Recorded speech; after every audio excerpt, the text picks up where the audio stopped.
you're gonna die never even trying to reach your full potential. This was the life that you were supposed to live, but you didn't try. Those of you who are listening to this, whoever hear this, you will not find toughness in a comfortable environment. You will not find it. The only way you find it is to drown yourself in a position where you're just out of sorts.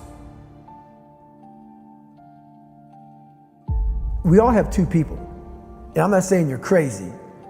We have the easy voice, which is that 20% telling yourself that I'm easy at 90% of my full potential, maybe 100% at that 20%. That's that voice that we all love.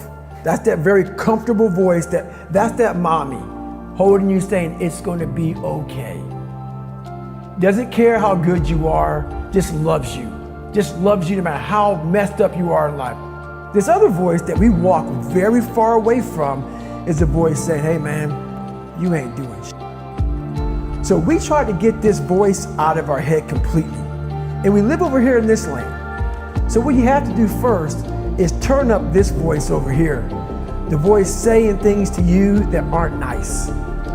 That it's in our head saying, you know what, man, dude, you're not doing shit. And it's not putting yourself down. People take this the wrong way in this new society. I'm not saying to put yourself down. I'm saying listen to the truth. And the truth isn't in the 20%. The truth is in this other part of your brain saying, look, man, you're wasting a bunch of percentage here. We have 80 more percent that we're not tapping into, because in this other 80% is suffering, pain, failure, self-doubt, darkness, and then a whole bunch of light. But to get to this light, you gotta go through all of this shit. So a lot of us know that. I can get over here, but over here, man, this is much better, because I gotta go through this journey that is not fun. This from 20 to 100%, this in between is not fun. So we decide to live over here. So everybody goes, how do you do that? You know exactly how to do that. You know exactly, it's not a magic trick. There's nothing I talk about in that book that's a magic trick. It's all back down to a very primitive mindset of we just have to do. It's like breathing. Breathing becomes normal. Like we don't know that we're doing it. That's how you have to live your life. When that alarm clock goes off at 4 or 5 in the morning, your mind says no. You just say, this is what we do. It's what we do now. Because to get to where you want to go, the amount of pain involved, I'm not saying physical, I'm not saying you got to break yourself off. The amount of mental pain of how many times you're going to have to do something that you don't want to do to get to where you want to go is going to be, there's going to be more times you do something that you don't want to do than you are going to want to do. And that's your new norm. That's your new norm. So then it's like breathing. And then once you do this over and over and over again, it becomes like breathing. I don't want to live this lifestyle, but to get to the other side of this, I have to.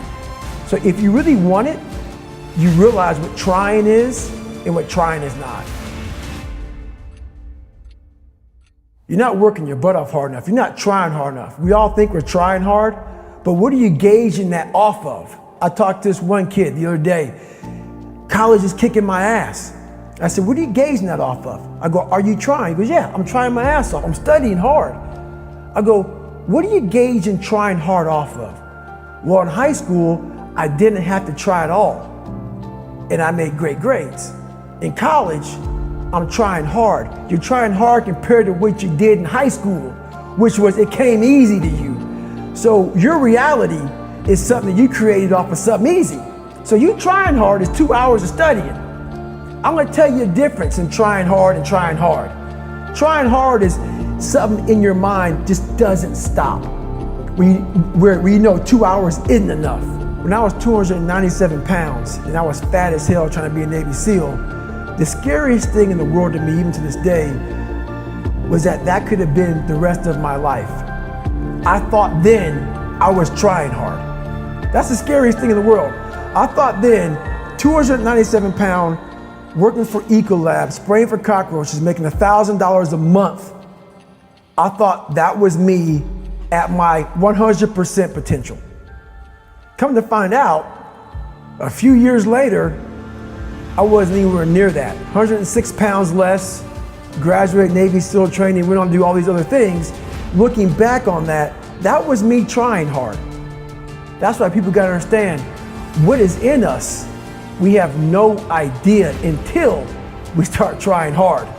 And I mean really trying hard, where you're obsessed with, hey, this is my new norm. This isn't always fun. It's not always meant to be fun. And that's when you know you're trying hard. I had this haunting voice in the back of my head. A lot of us have it. We just ignore it.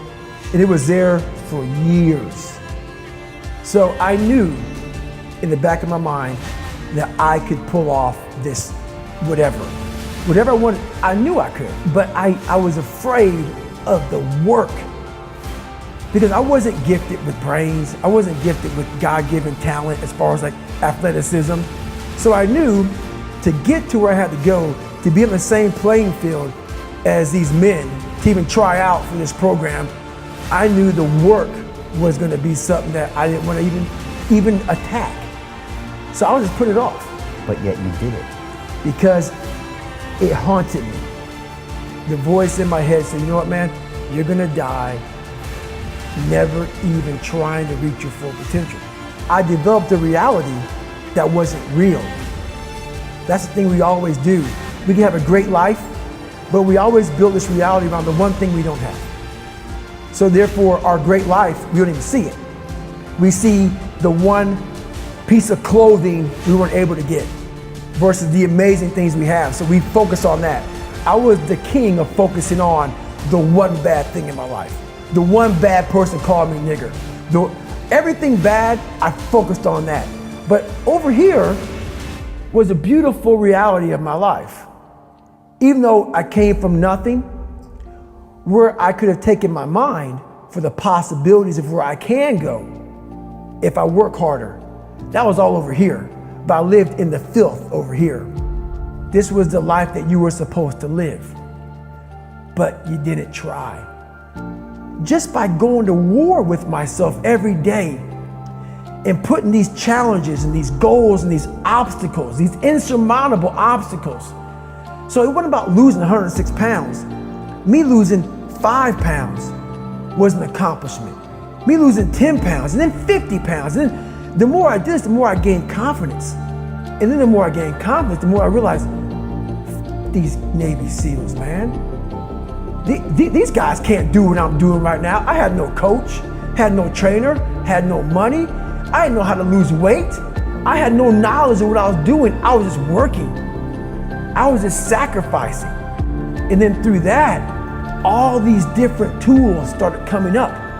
But I would have never found these tools if I didn't put myself in a very uncomfortable place. We all look for toughness. We all want it, but we look for it in a comfortable environment. You will not find toughness in a comfortable environment. Those of you who are listening to this, whoever hear this, you will not find it. I was trying to look for it everywhere. The only way you find it is to drown yourself in a position where you're just out of sorts, where you can't swim and you're drowning. Where you're drowning. You're drowning in life. But you say, you know what, man? Dad, I'm gonna figure out how to backstroke or something. And then through figuring out all these tools, your mind starts to, when you quit, your mind does this.